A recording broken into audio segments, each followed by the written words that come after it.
qui concerne Fulkel, on a les nouveautés 2012-2013 qui sont représentées pour une partie, pour toute la partie freestyle derrière moi ici, avec en grosse nouveauté un kink qui est en fait un super polyvalent freestyle, quasi même all-round, vraiment le ski à tout faire, avec une déco qui rappelle bien les années 20, construction, champ droit, noyau bois. Voilà, on va peut-être manger plus tard. Donc un ski qu'on verra énormément dans les différentes parts des movies. Donc c'est un ski qui est prometteur et qui ressort super bien. Après on a toujours notre légendaire wall, le ski du team, donc c'est celui qu'on a là. Donc un ski qui sera beaucoup plus péchu, beaucoup plus énergique, donc qui s'adresse aux bons freestylers. Et le ledge qui est un intermédiaire entre les deux, donc c'est celui qu'on a là.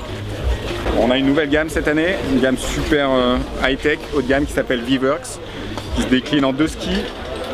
Un ski qui est basé sur un profil piste performance en 76 mm au patin.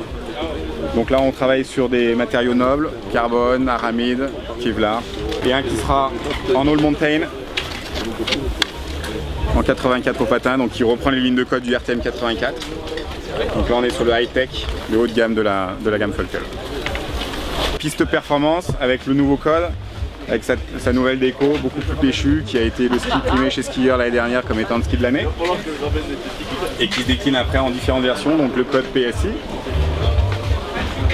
le gris qu'on voit là, et après des versions un petit peu plus light, plus soft, donc plus polyvalentes, avec les Power Switch Race-Style. Donc là on est vraiment sur un positionnement piste. Dans la gamme Freeride Titanal, on a notre nouveau Kendo qui a été entièrement revu en termes de shape pour lui faire accepter un rocker. On a un type rocker dessus pour le rendre beaucoup plus accessible et plus polyvalent que ce qu'il était. Après on a toujours le Mantra, donc qui reprend le même code couleur qu'on a ici, donc les valeurs sûres, et le Katana en gros ski. Donc là on est tout en structure, toujours noyau bois, lame titanale, du freeride traditionnel. Et représenté ici, on a toute la gamme freeride, on va dire new school, tout en bispat, donc avec le nouveau Kuro qui maintenant accepte une lame titanale, donc avec une déco aussi super décente. Le Shiro, donc pareil, un ski qui a été largement primé chez Skieur, avec une déco aussi très sympa, il y a eu un gros travail de fait sur les décos. Et après on retrouve le Kotama et le Bridge, qui eux restent inchangés. Là on revoit toute la gamme femme, on va dire traditionnelle, All Mountain, avec l'ensemble de la gamme qui a été revue, aussi bien en termes de déco, de cosmétiques, aussi qu'en ligne de côte, car ils ont tous un rocker, tous anti-rocker cette année, donc ils font des skis beaucoup plus accessibles et puis du coup beaucoup plus vivants de fait aussi de ces nouvelles décos. Donc chez Marker, dans la gamme Royal Family, on a une grosse nouveauté qui est en fait un développement sur la Duke qui a été effectué. Donc tout le monde s'est rendu compte que les skis étaient de plus en plus larges et qu'on avait besoin de monter des skis aussi avec des fixations qui pouvaient accepter des skis de plus en plus larges, même sur de la free rando. C'est pourquoi sur la nouvelle Duke on a élargi l'empattement, donc on a gagné 10 mm. Donc on peut voir ici,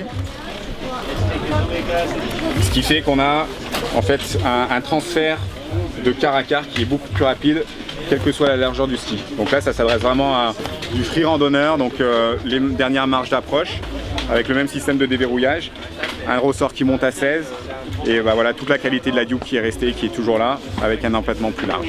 Pour montrer la différence entre la nouvelle Duke et ce qui était l'ancienne, aujourd'hui représentée avec la Baron, on peut très bien le voir en faisant le parallèle sur les deux, au niveau de l'empattement et de la prise de point de montage des fixations. Et même histoire sur la nouvelle Chester, donc là représentée avec la Chester Pro, avec un empattement aussi beaucoup plus large que ce qu'elle était. Donc là on est sur la Pro avec un ressort qui monte à 18, donc celle du team et tous les bons freestylers. Sur les RTM on reste sur le même principe que ce qu'on avait l'année dernière. La seule évolution en fait vient de la fixation où on travaille tous avec des nouveaux systèmes 4Motion, donc beaucoup plus facile à manier, donc qui acceptent aussi des réglages plus faciles. Et sinon sur ce qui concerne les skis ça reste la même chose. La gamme Touring pareil, elle reste inchangée. Donc on est toujours sur des noyaux de ski ultra light, sur pareil pour les free randonneurs, donc qui s'adressent à la clientèle des Duke ou des Tours. On retrouve ici le Mini Kink, donc qui est une version junior du Kink, donc qui s'adresse aux tout petits, à partir de 80 cm, jusqu'au 169.